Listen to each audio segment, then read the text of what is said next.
Welcome, everybody, to Around the ACL. Michelle Thompson here with Trey Ryder and Anthony Ione.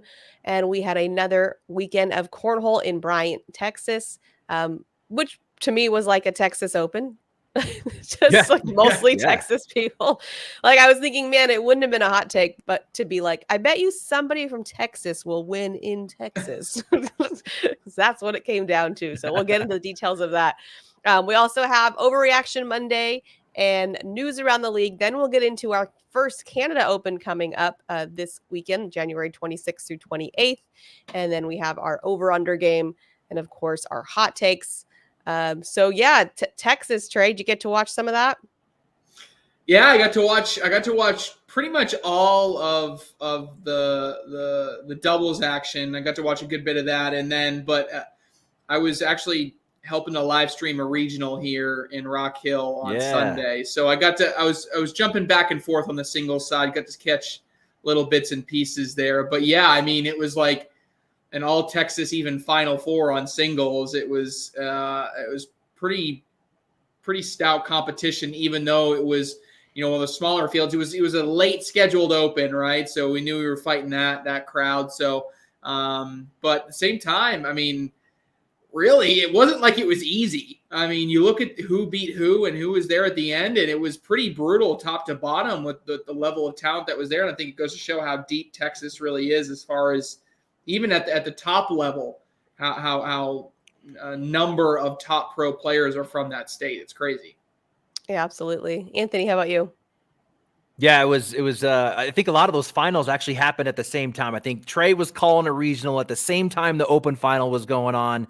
And then we had the other one in, what was it, Iowa or wherever it was, where Harbaugh and Smith and Richards were at. So it was another one of those days where you have like every mobile device you have on a different thing. And you're just like, eh. It was tough. Yeah, plus football. I mean, playoff football happening at the same time. I mean, it was a lot. We were actually driving to San Francisco, so we had it on in the car. But yeah, we had both football and cornhole going on the drive to make sure we get all that in. Driving to San Francisco, did you go to the game?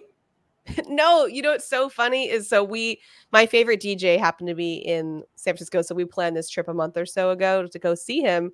And then that was obviously way before. And then they made the playoffs. And then so they're like, should we try to go to the game? And we were going to, but it was pouring rain. I'm like, I don't want to go sit in the rain.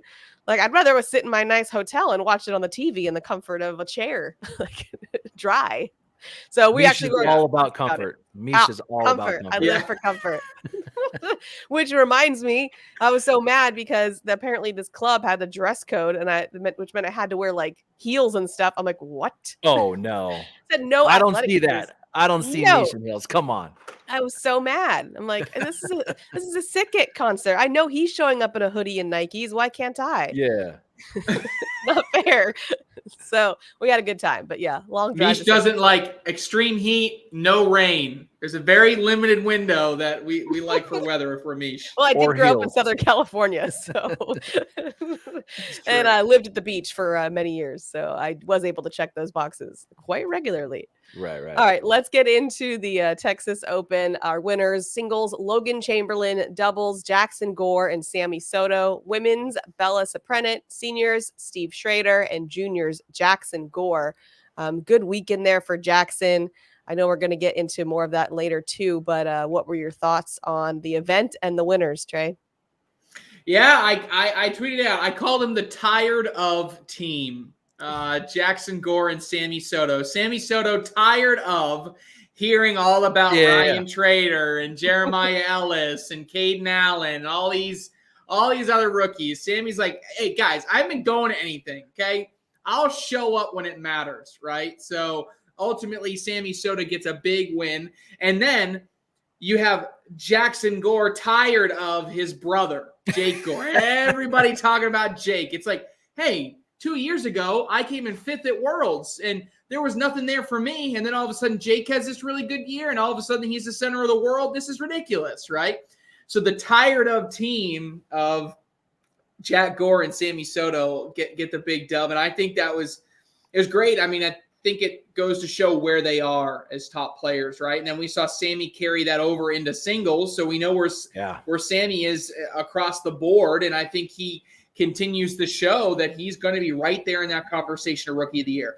He's telling people, I'm not on your ballot right now, and I don't care. I don't care. I will get there. I will be there at the end. And I think if this weekend taught me anything, if I'm going to take a little bit more of a big picture approach, is that creating a top 10 of singles and doubles is literally impossible. Literally impossible. How in the world am I supposed to take the top 10 that we just created a couple weeks ago? How am I going to fit Logan Chamberlain in there? How am I going to do that when I can't break my Allen Rawls rule? I can't take Allen Rawls out of the top 10, right? How are you going to fit Jack Gore and Sammy Soto in there if you prioritize some of these other players? I mean, it's crazy how stacked this year has become, and it feels different. I mean, I feel like that top 10 barrier of what we think of when we think top 10 has almost moved into a top 15, a top 17 in a way. I remember doing this 2 years ago. It was, I know who the top 7 are, and then like 8, 9, 10, just, maybe who's hot that day or something along those lines. It's not like that now. Now we're forcing people out of that range that at any given time can go and win the whole thing. I think that's the main difference, is that fundamentally now that pool of players that can go on a run and win the whole thing is very different. So I thought that was interesting to see the Tired Of team and really excited to see them. On the singles side, look, Logan Chamberlain wins an Open in singles, shows that he is not just a doubles player. Boom. First of all, that is an incredible feat in itself. Here's the other part that blew my mind. If you think about Logan Chamberlain and the style of play that he plays with, I want to ask you a question, Anthony. Logan Chamberlain wins an Open. Guess his 4-bagger percentage for winning that entire Open? I think this one would have actually been higher than we think, at least the way, because he's a guy that can throw a 10+ in a tournament and a 1 DPR with roll bags. I'm going to say 50%. It was exactly 50%. Wow. Which blew my mind.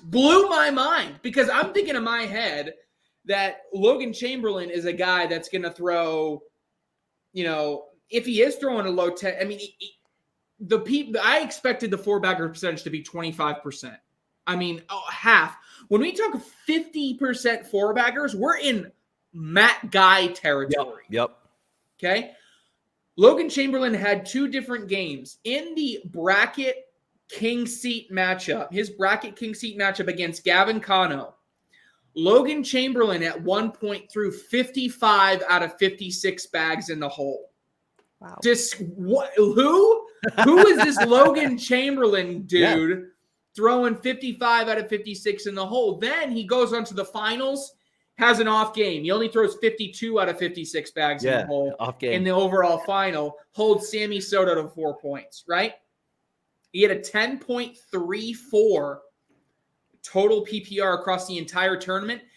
He had 2 games out of his 8 that he played in singles. 2 of them, he had above an 11.3 PPR. That is insane to me when I think about conceptually who Logan Chamberlain is and the style of player that he is, and shows that he's adjusting his game and can adjust his game when he needs to.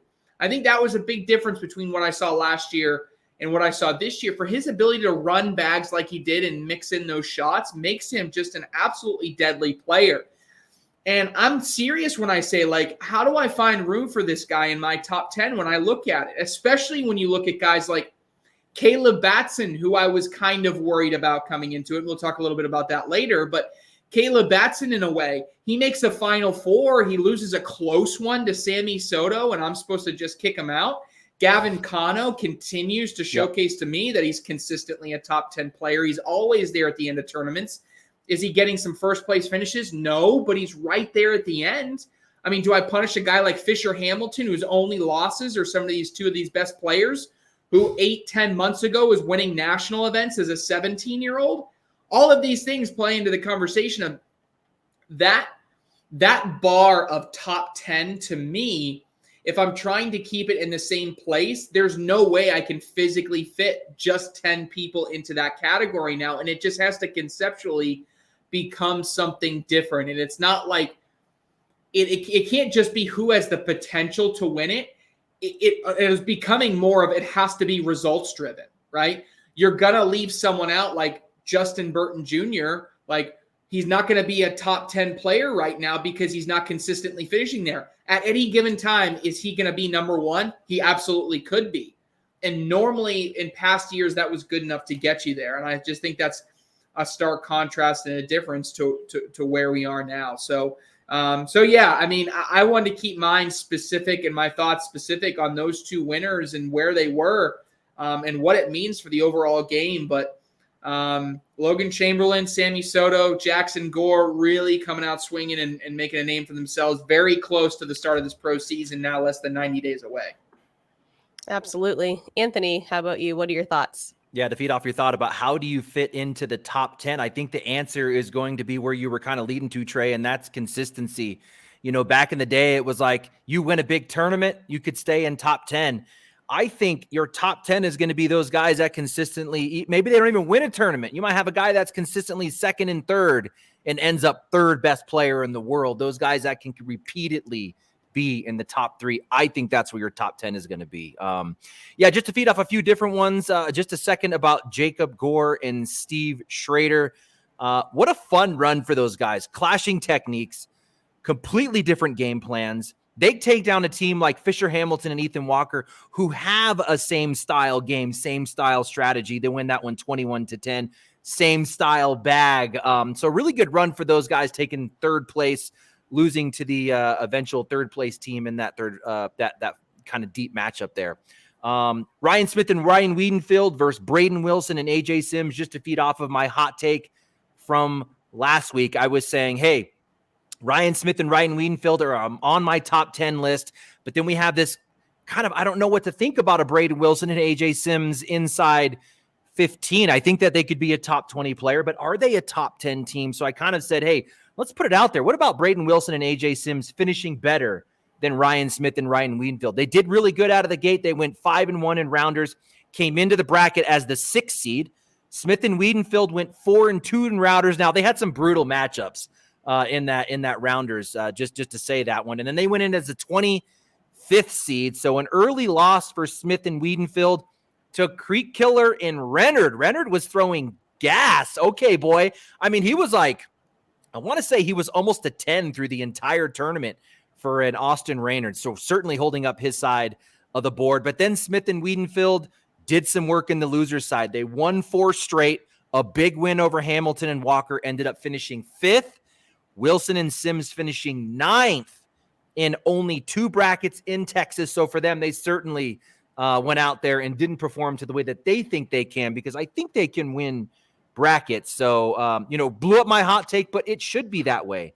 The Ryans on my top 10 for a reason there, and the Wilson and Sims are not. So kind of solidifies them outside of the top 10 for me.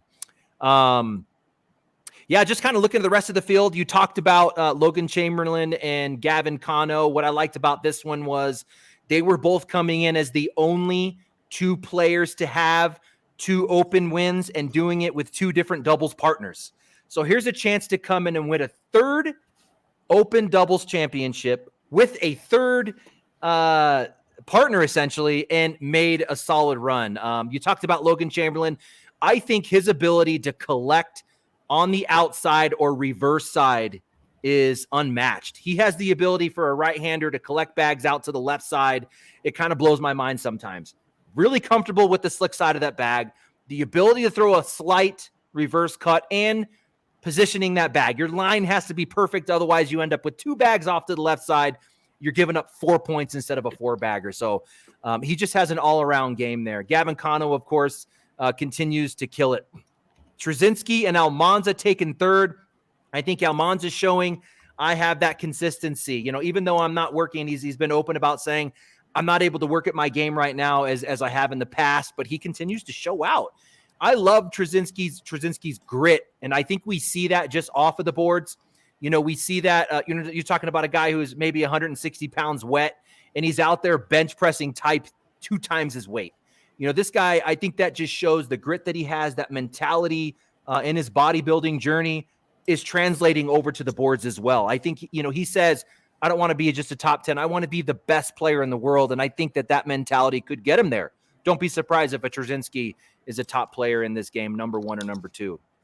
But yeah, to just speak a little bit more about Jackson Gore and Sammy Soto, I'm really proud of Jackson Gore right now. We're talking about a kid that came in and showed success right out of the gate. As a rookie, he was a top 12, 14 player. He fell off, some personal things in his life. This guy got attacked by a dog, so he's dealing with that trauma, trying to work through that all season, dealing with what it did to him physically, not only mentally. And man, is he on a comeback right now. And it was perfect timing, Trey, for you to go through the comeback player of the year, to put that on our agenda last week or the week before. I picked Jackson Gore as the comeback player, wins it in doubles, kills it in singles. The kid threw a 10.13 in doubles, second best. He threw a 115 DPR, second best. Second best to who? Caleb Batson in both categories, wins both PPR and DPR, and why he's my number 1 player. Batson absolutely fried whoever was standing next to him in that matchup. It was Eddie Grindersleeve's side of the board.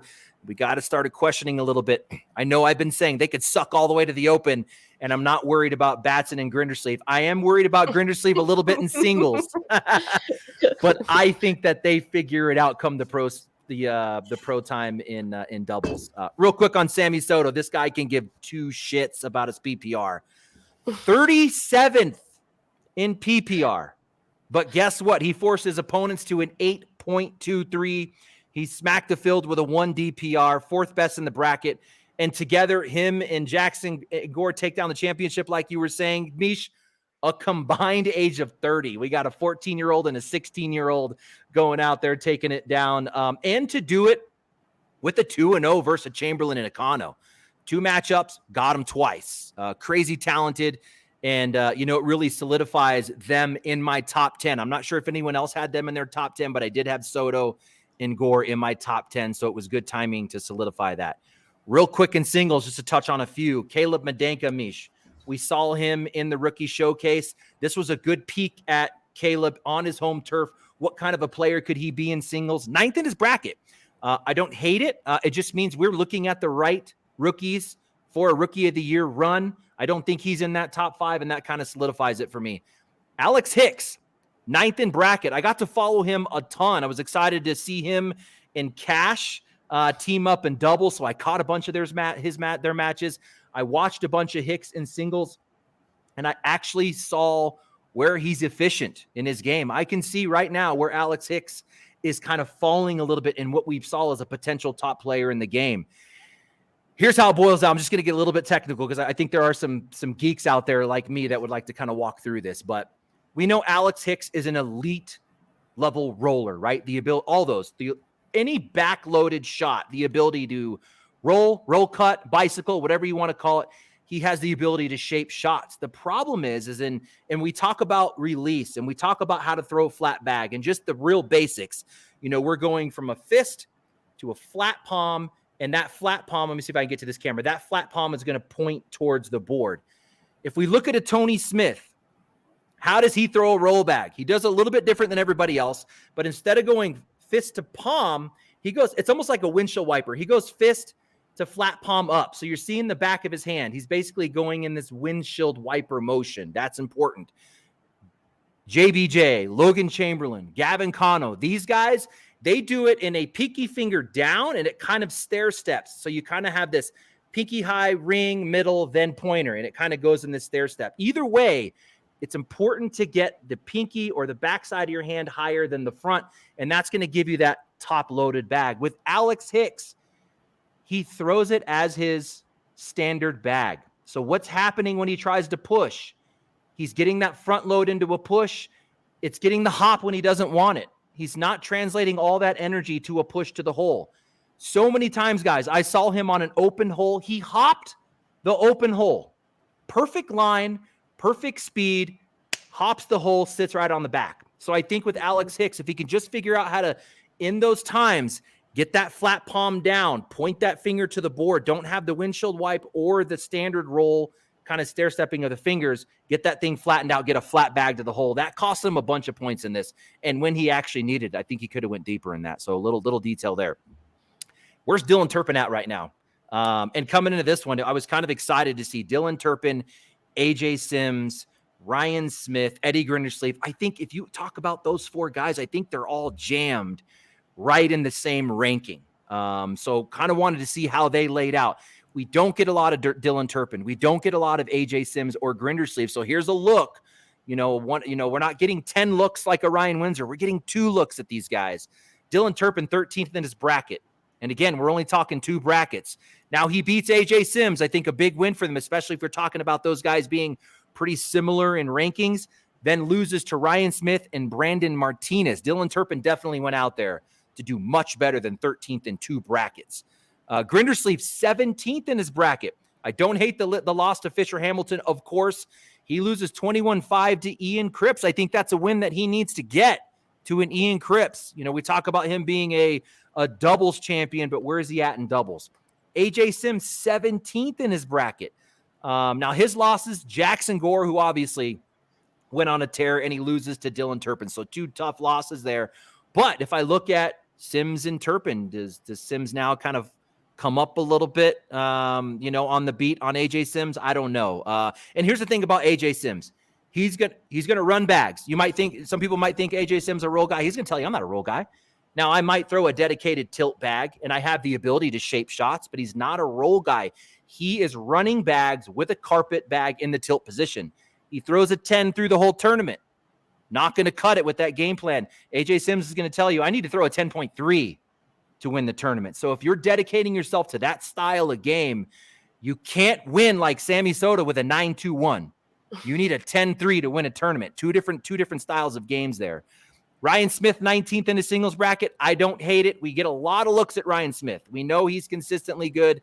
Here's a guy that we see multiple times. I don't hate it. Bella, 25th. Interesting.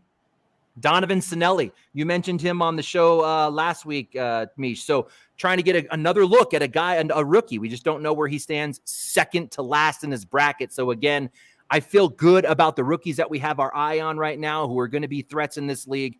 I don't think Donovan Sinelli is one of them. I think he could still be a top 100 guy. I think he does have that skill set, but we're not going to be talking about him as a top 25 guy. Man, I've got so much stuff to talk about, Meesh. Oh, man, I had some really good stuff. I'm going to let that go.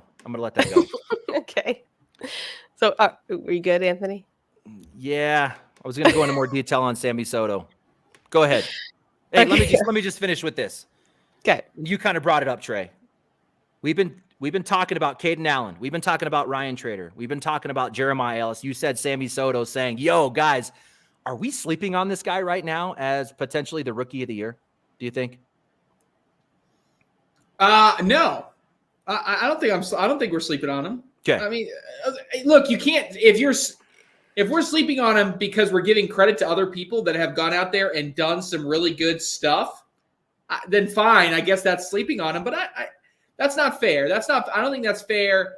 If you say you're sleeping on Soto because you're giving credit to Ellis and Trader and what they have accomplished, I think that's essentially unfair because they've done it, right? And Soto just did it. So now he gets to be a part of the conversation. And I think that's important. I agree. Yeah, absolutely. He just hasn't traveled to as many. That's all. Moving into Overreaction Monday.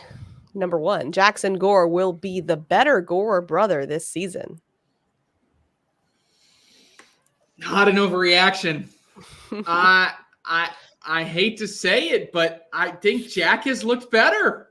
Will he carry it the entire year? Here's the good news. The good news is we're going to see the best version of the Gore brothers that we've seen when they're both throwing really, really well, right? And there will become a time this season when we get a really cool matchup out of them. It might not be in a broadcast. It may be on a live stream, but it's going to be for something important. And that's going to be really cool and entertaining. Right now, Jack Gore is better, not an overreaction. All right. Anthony? I'm going to say overreaction, but Jackson Gore is killing it right now. One of the cool things about this weekend is we got those boys in a head-to-head. What do you think about Jake Gore walking around saying, I let him win so he can have his spot in the juniors. I let him win. What do you think about that?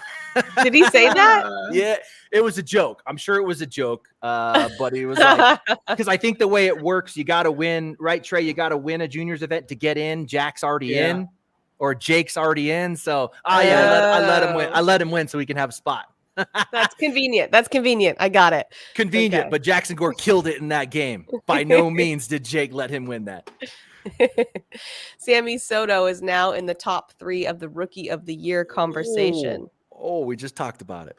Yeah, I know. And then who did you have there before if you didn't have him? Right. Trader Ellis Allen. Allen. Yeah, Okay. that's the thing. Like, so this my answer might be different on buy or sell. I don't think this is an overreaction. I think there's genuinely 50% of people that would have Soto in their top 3, and the other people, 50%, would have Allen in their top 3. Yeah. I think based on what Sammy Soto did this weekend, he deserves to be in that conversation. So I don't think it's necessarily an overreaction. If I were to buy it, I probably wouldn't. I'd probably have him at 4 because Allen has been more consistent right there at the end. So I think Caden Allen would get the nod there with, of course, Trader and Ellis being 1, 2. Anthony? I'm pulling up a quick text I send to our guy, Jeff McGarriger, because it feeds right into this. Yes. Caden Allen won 5 open singles brackets last season. That is what sticks in my head, is Caden Allen has been demonstrating this level of play now in his 2nd year. I know Sammy Soto's just coming and he's doing it now, but I got to give credit to Caden, just what he's done historically and what he did last season. So I'm going to say overreaction, but certainly no surprise if Soto ends up in the top 3. Logan Chamberlain can win a pro bracket in singles this year. It is a small open. However, I don't think it's an overreaction because of how he won. It wasn't as if there wasn't luck involved here. For Chamberlain to adjust his game to be able to run bags and be that hybrid style and throw 50% four-baggers, I don't care who you're playing. He beat a world champ on his way there. He beat some of the best players in the world. He beat a Rookie of the Year candidate. He's shown me that he can do this. So if the question was he's a top 5 player, whatever, he's going to finish in top whatever, that may be a little bit of an overreaction, but he's shown that any given day he can be that guy. So it can't be an overreaction in my mind. Anthony? It's not an overreaction. Logan Chamberlain now matches Mark Richards as the only player with 3 Opens titles this season, getting it done in singles. It's not an overreaction. I'll take it a step further, and I'm going to say Logan Chamberlain finishes better than his partner JBJ this season, who won a bracket, who won a national. Stop playing. JBJ is he's a beast. Don't be surprised if Chamberlain finishes 9 and JBJ finishes 10. I still think JBJ is a top 10 player. That is hot. You took it a step further. Yes. I mean, you went out there, Anthony. That is. Hey, clip that one and put that one on Facebook, Anthony. Let's put go. that one on Facebook. We're gonna do it. There's worry about the world champs Eddie Grindersleeve and Caleb Batson. It's not an overreaction. I alluded to it. I'm worried. I don't care. I don't care, Anthony. I don't care. You can give me anything that you want to give me. You can talk anything you want. You said you were not scared about them as a team. Well, them as a team in one of the smaller opens all year finished like 10th in their bracket or whatever the hell it was. They lost to 2 teams they should not have lost to if you're the team that goes back to back to back. I am not worried. It's not an overreaction. They could get it together, but doesn't mean I'm not worried about it. Anthony? I'm not worried. I am not worried. Guys, they won 3 doubles championships months ago. It wasn't years ago. It was just like right there. So I think they're going to show up to the pro season. It's obviously Batson's ready to go. You start the pro season right now, he's ready to go. It's going to be Grindersleeve who's going to be grinding. I think he's going to come in ready because I don't think he wants to disappoint Batson. These guys have a tight relationship. good chemistry. I think Grindersleeve comes in ready to roll, and these guys are going to do the same thing they did last year and dominate the doubles division. Gavin Cano has a finishing problem. Overreaction. Hey, yeah, this is an overreaction. This is an overreaction. He's a monster. Yeah, he did win a singles event last year. He won a shootout. He's been there right at the end. Like, I think, again, sometimes when I look at when you have to look at how someone loses, you have to look at how were they playing differently than what they were doing the entire day that got him there. One of Gavin Cano's 2 losses was to Logan Chamberlain, who threw 55 out of 56 bags. Like sometimes you just throw against a guy that throws 55 out of 56 bags in the hole, and you just gotta give him a high five and say good job. So overreaction. He's a really good player. He'll get another big one this year. Yeah, you're not mad when you lose like that. I mean, you're mad that you lost, but you're not mad at yourself because that's unfortunate circumstances on the other side. All right, news around the league. The Southeast Conference event happened over the weekend. Alex Rawls takes the sweep, wins singles and doubles. What? Yes. Oh. Sorry, go ahead. I got excited for a second, Meesh. Okay. I was like, wait, it's Alex, not Alan, to be clear, because I feel like it could go either way there. But Blaine Rozier teams up with Alex Rawls to get that doubles win. So if anybody's worried about Alex and his recovery, looks like he's doing just fine. Let's just stop there for a sec, Meesh. Did you pull Alex out of your top 10 singles list? I don't remember. Trey, honestly. did you pull him out? I did. Who kept him at number 4? This guy right here. I think I did leave him in there, but honestly, I can't remember now that you say that. The West Conference. I don't have enough room in the top 10. I don't have enough room. I get it. You took out the guy with a bum ankle and a foot. I get it. It's fine. Everything is fine. West Conference singles. Tony Forbes takes the win. Doubles Peter and Moses Zazueta. So Tony continuing to show his talent. Triple Crown event singles. Devin Harbaugh. And doubles, Mark Richards, Tony Smith. I think I read online that they double dipped to get that win too.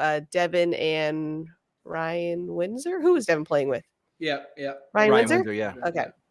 Yeah. So Devin tried to get the sweep there, got taken out by Richards and Smith.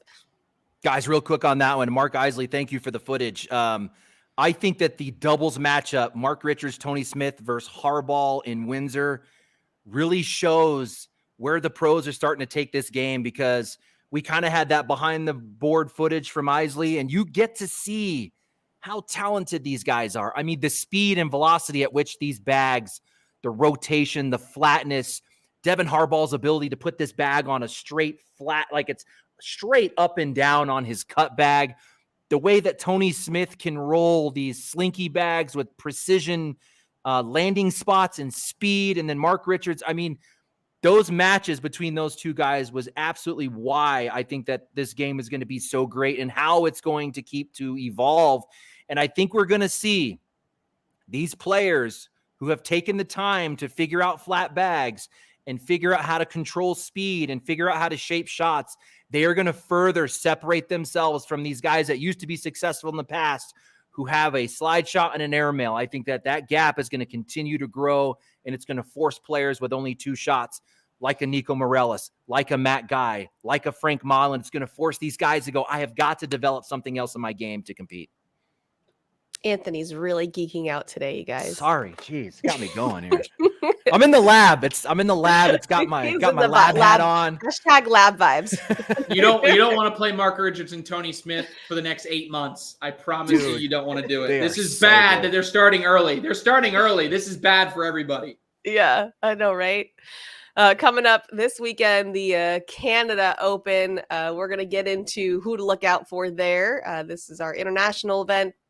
So Trey, who are you looking at?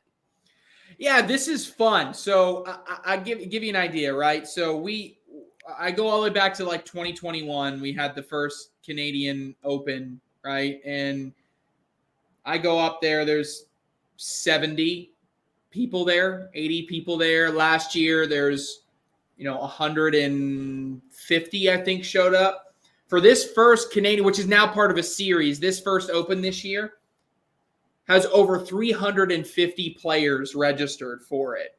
I mean, it's just showing how fast this game is growing, and I can't wait in a couple of weeks that we'll talk about the European series as well and how that's expanding, and we have those events coming up as well. But first, I just got to say shout out Matt Plyle and everybody that's working hard north of the border, right, to grow ACL Canada, and it's really becoming something cool. And now I look at this list, and it's like there's some names you're starting to recognize when I see results and things of that nature. So first and foremost, I think there's two ways to look at this. One is, first, let's look at it from a pure kind of open general perspective, right? How are some of these Americans going to fare, right? I think it's still not crazy to say you almost expect an American ACL pro to go out there and win, win open singles. But there's also some Canadian ACL pros that are competing in a Canadian-only centric event. That'll be fun to watch on the ACL Canada page when that happens. So it's cool to watch some of them. So from a pure open perspective, I look at this list. I see people like Jordan Power. Jordan Power is someone that went there last year, had success there last year, won that event, and became kind of a recognizable face there. And he got a title out there that was really big and really important to him. So I thought that was cool to see. I also see someone like Ryan Smith. Someone like Ryan Smith that can go out there, has the potential to be one of the best players here in the States at any given open. He goes up there. He's certainly going to be a favorite when we're overall looking at that list. I see someone like Jeremy Schermerhorn. Again, not too far to travel for him. And I think he's certainly going to be someone that people look out for. Miranda Coy and Lori Dool seem to make this an annual trip to go up here, right? When you talk about on the women's side of the game and what they can possibly take down, as well as just in general, there'll be people that we certainly are watching at the highest level to possibly take that down. But then you look at the other part of that is we talk about the American players that are going up there that can make a splash, but who are the next great Canadian players, right? Obviously, we're still watching some of the great players that we have, and Bernie Portalesi, Jamie Cowan, Dion Kuzo was such a great player last year in 2022. Of course, Brandon Brown, he's making, he continues every time he goes to an event. He draws a crowd. He draws the energy. People enjoy watching him. And he's going to be so much fun to watch in that regard. But this Canadian pool is getting bigger. And I said this last year, and this is no insult to anybody, but no insult to any great players that are playing in Canada right now. But I said it last year, the best player in Canada 5 years from now, you don't know who that is. Nobody knows who that is. That person may not be playing cornhole right now.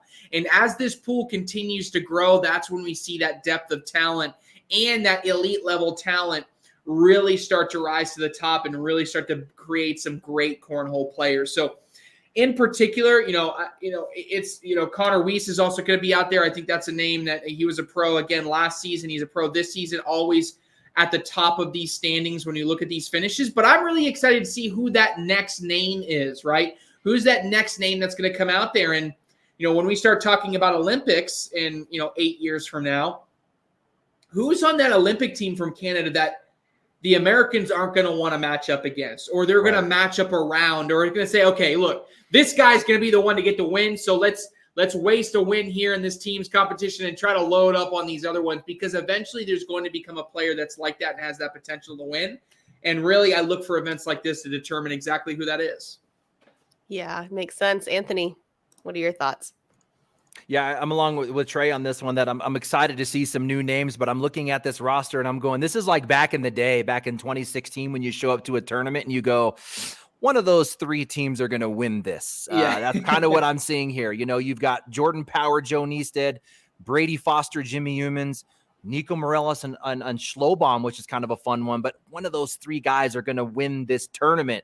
So yeah, that's kind of how I'm looking at this one. And I'm also looking at this as an opportunity for, maybe like an Evan Vanos, who I think is another rookie that we saw. I'm going to keep mentioning his name because he did the guy's quiet good, quiet personality, quiet good. I think he has the ability to go out and maybe jack up a bracket and end up in a final. I don't know who he's playing with in doubles, but I see him here in singles. But yeah, my initial thought is I just did a quick count. There's 325 names I don't recognize and 14 that I do. So I think that we can kind of see who's going to be at the top there, but excited to see some new names make a run at this.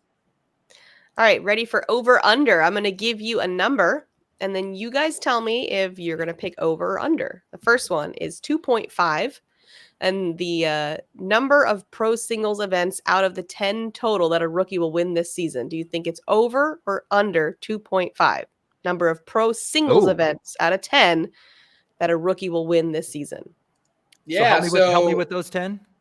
Is that shootout? So you have format? the 4 shootout format, 4 national format, and then the 2 pro singles and pro doubles world championships.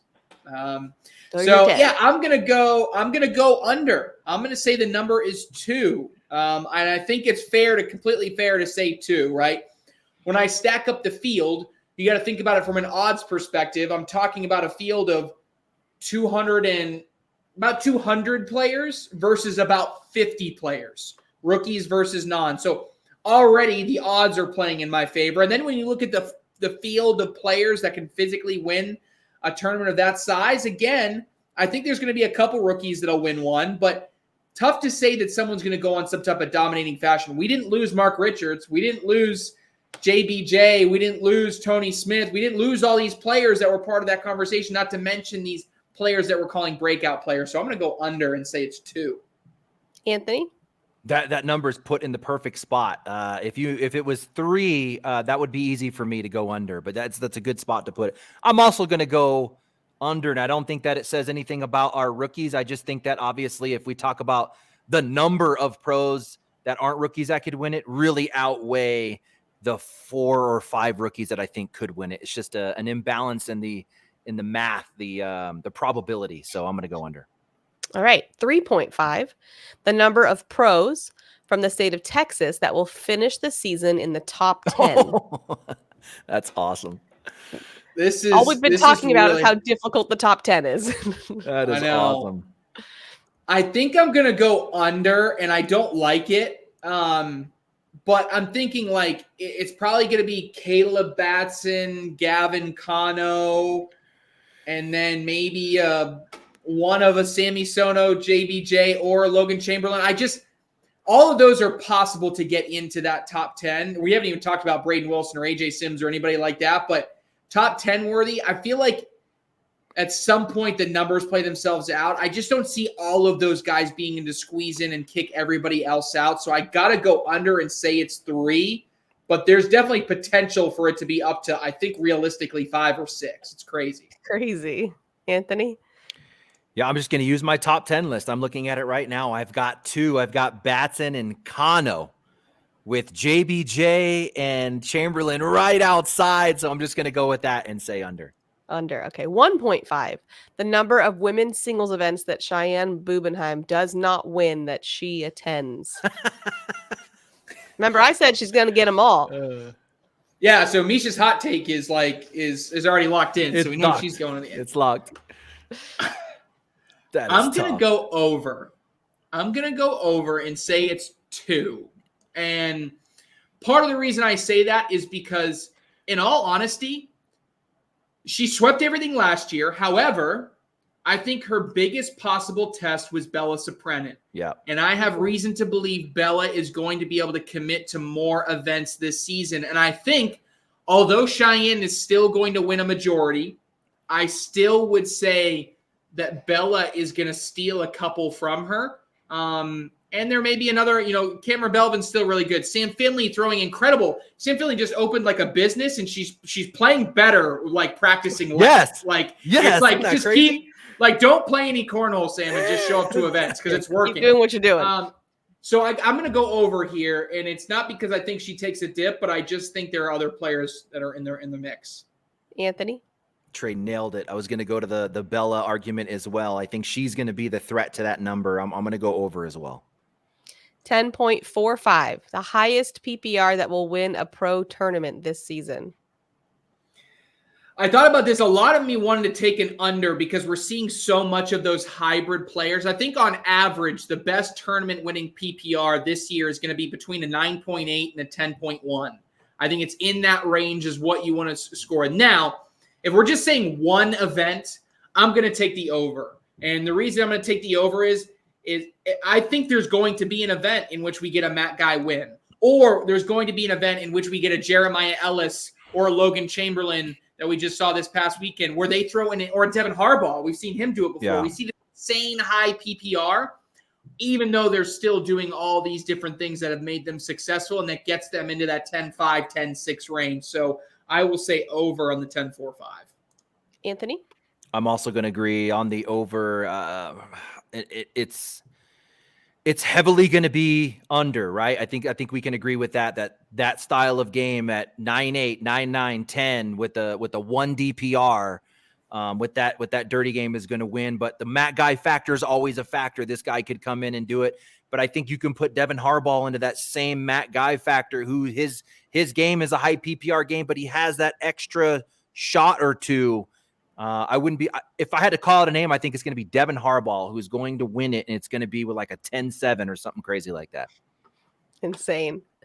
7, the final singles ranking for Jamie Graham at the end of the season, over under 7.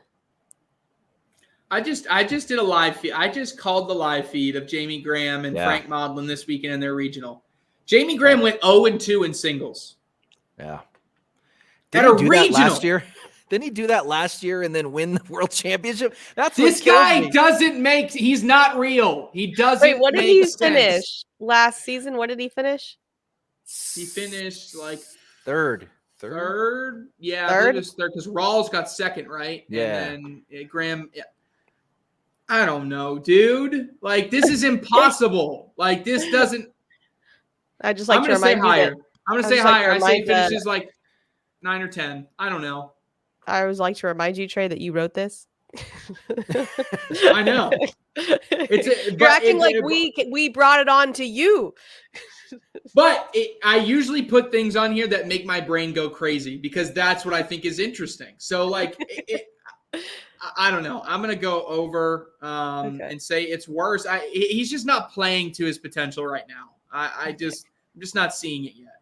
Anthony? He doesn't make it easy. I know. But my first thought is okay, regionals, he just doesn't care. That's my first thought. But then I watched some of the footage this last weekend in the regional, and he cares. I mean, he's in these matches. He's upset with himself. He's having huddles with his partners to try and figure it out. Timing of those huddles might have been a little suspect, but he wants to win. You know what I'm saying? And last year he did the same thing. He would underperform in these local things, and then he comes out and wins a world championship. So I'm just going to go back to my top 10. I think I'm the only one that held on to him. I believe in him. I believe that it comes pro season and he's a different person. I have Jamie Graham at 5 right now, so I'm going to say under. Under. All right. Hot takes time. What you got, Trey?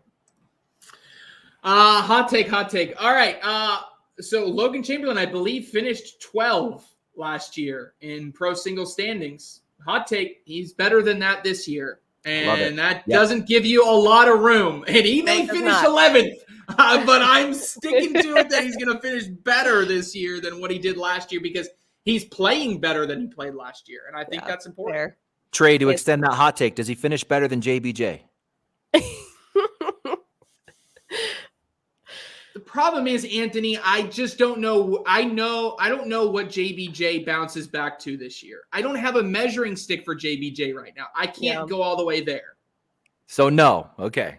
So no. I will not go log that far, one. That's Log that one. Okay. Logging it. Anthony, hot take. I'm going to go to the Canadian Open, looking at singles. So you've got a top 10 singles finisher in the field like Joe Kay, who's on the up. He's out of the funk. You got a world champion, Jordan Power, in the field. Jimmy Humans, who's playing out of his mind. Ryan Smith. I think these are the guys we would go to say are going to win this thing. My hot take is Nico Morellis or Frank Verona are going to win it. And if you held my feet to the fire, I'm going to go Nico Morellis wins it. And we know that bag running, quick to the airmail strategy doesn't win championships. So Nico Morellis taking it down. That's interesting. So you guys mentioned some names, the obvious these guys should win it names. So I'm going to go outside of that, otherwise it wouldn't be hot. So Connor Weiss and Steve DeRicki for the win in Canada. Oh, geez. Gold. Wow. Well, I can't pick the Golden obvious hot. ones. Then I have Meesh's lukewarm takes, and nobody likes that. So Not She's either lukewarm this week, Meesh. Yeah, exactly. You're either melting the earth with your hot take, or it's my ice cold water take over here. Melting the earth. I don't know. I Oh, don't usually good like to stuff. live in the black and white. I'm usually the gray area, but we're going for it. All right, guys. That's all we got time for. Enjoy the cornhole this weekend in Canada, and we'll see you next time.